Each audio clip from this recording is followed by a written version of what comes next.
main character's best friend and the princess, their relationship is basically a mirror of the main character's and female lead's relationship. And it's just a nice thing to read. Like, I just love their interactions with each other and how the princess is very much like the main character and the main character's best friend is very much like the female lead when it comes to how they respond to each other. I just love that. So they're suspicious of the Imni country's queen. Like, they think she's brainwashing her people or anyone that comes to see her because they all have great opinions of her. Like, they literally praise the ground she's on, so they think she's up to no good. So the princess hands over the Tears of Moon, the thing that they use to reveal her true gender and also give back her true gender. So that she hands it over to the main character to use so the main character will not be brainwashed by the queen. But when they enter the room and gets introduced to the Imni country's queen, they realize they're not being brainwashed at all. Like, she's not doing that. She just uses her own confident personality, charming, persuasive personality, get the people onto her side. So throughout of this, the female lead repeatedly gets compared to the Imni queen. Like, they state she is very much has the same ideas, opinions, headstrongness.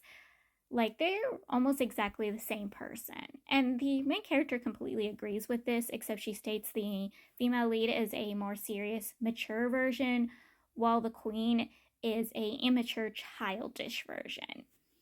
And the sequel protagonist, the Yuri protagonist, completely agrees with her. She's like, yes, the female lead reminds me of my mother, which, again, when it comes to clarifying that she has romantic attentions towards the female lead, yes, the Yuri protagonist has feelings towards the female lead, and she states she reminds her of her own mother, is making me go, girl, no. I know in the game you get with your mom in one of the routes, but girl, you have romantic attentions towards someone that reminds you of your own mother. What? You know how they're trying to get close to the Yuri protagonist because they need her to go on the revolution route instead of choosing one of the romantic routes so they can make a better future for their kingdom and for the Imni country so it won't lead to, war. So they're hoping to get her down that route. And they're trying to get close to her, but she keeps running from them. She just keeps booming out of there, being like, yeah, no, I gotta get out of there. And it's no surprise she idolizes the female lead, so that's one part why she's skittish. Another part because she might be suspicious of why they're trying to get close to her, because again, they're involved with the country that they're enemies with. So yes, she's a little wary, but they use food to usurp her. They get this information from the yandere classmate, the two-faced classmate that is, one of the routes the Yuri protagonist needs to get down, tells them, hey, you want to get close to her? Just give her food. Like, lure her in with food, and they do. And she becomes besties with them afterwards. And she gets so much information and advice from the female lead, which inserts her more into her obvious crush into the female lead. She goes from idolizing the female lead to crushing on the female lead. And no surprise, the main character notices this and repeatedly tells her to back off her woman, to stay in her lane. And this girl's like, no, she even outright tells them to their faces that she ain't backing out. One, their country supports Yuri, unlike their country. And two, their country supports polygamousness. So she's perfectly fine being in a third-way relationship. She's perfectly fine going after someone who's in a relationship. She's not kidding. Like, girl tells them to their faces that she's going to make herself a worthy woman for the female lead. And she doesn't actually use meddling into a marriage since they're not technically married. She tells them this all to their face, and I'm like, girl, really, girl?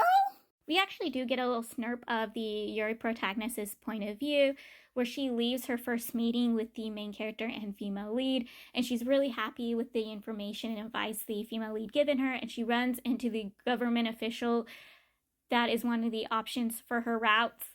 And this person tells her to back away and stay away from the female lead and main character, which sounds really suspicious when you know the reason why she's going after the Yuri protagonist is to benefit herself.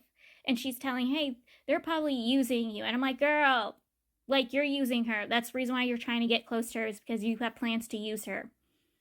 Like, you sounding like a hypocrite. But she's also probably saying this because she truly cares about the Yuri protagonist, but I'm also a little suspicious of the Yuri government official. So yes, I'm a little suspicious. So I forgot to clarify this.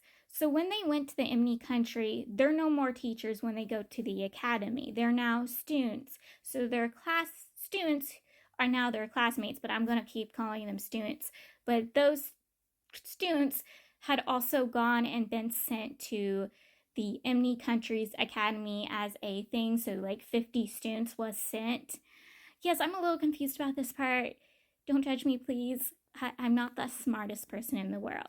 But yes, they are there as students. So they're students with their students and the Yuri protagonist and the yandere class. One of the assignments they get assigned, which is a mission, and they have to group up in groups. So they group up with the Yuri protagonist and the yandere classmate. And the assignment is to clear out areas of monsters and demons because the Pope is making a visit to the Imni country. So they have to clear out all the demons and monsters because the Imni country has more demons and monsters. Like, you will see demons more often than you would see in their country. Well, taking care of the monsters, because they were not thinking they were going to run into a demon, they do run into a demon, and he's actually one of the 3 high-ranking demons, so we're going to call him one high-ranking demon, or whatever, because whatever. And he is, like, sicking it out for the female lead. He's trying to kill the female lead. He's trying to get rid of the female lead. Like, he will fight the other 3 as defense, like, get them off of him because they're attacking him because he's trying to kill the female lead, which angers the main character. And I'm just wondering, is there more important about the female lead? Because she shows up in the sequel series too. She gets executed.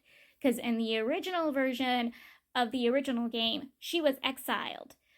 But in this one, she gets freaking executed. So I think there's more about the female lead than we get information about. And so, yes, this demon is seeking it out for the female lead. They're able to survive because Lily, the double personality nun, she arrives and takes care of the demon. Like, she's able to get the demon to go bye-bye and leave and cure everybody. Like, she does have them help her fight the demon off and get the demon to go bye-bye, like, to leave. But, like, they were doomed if she hadn't showed up. Like, she helps them. The double personality nun, she is still trying to get with the main character, and she's not hiding that. And the female lead's like, you can stay and have food with us, but then you have to leave. You have to go bye-bye. Like, I'm not having any of this. I'm already dealing with the second prince over this.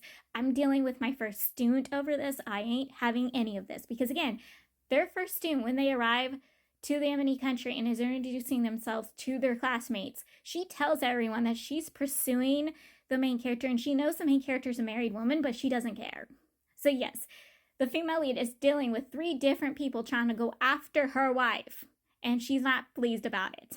Also, the main character and me both pick up that there's something going on between the double personality nun and the yandere classmate, that there might be a romantic route going on between them, and I would actually like the romantic route when happen with them each other, because, like, they are very perfect for each other, honestly.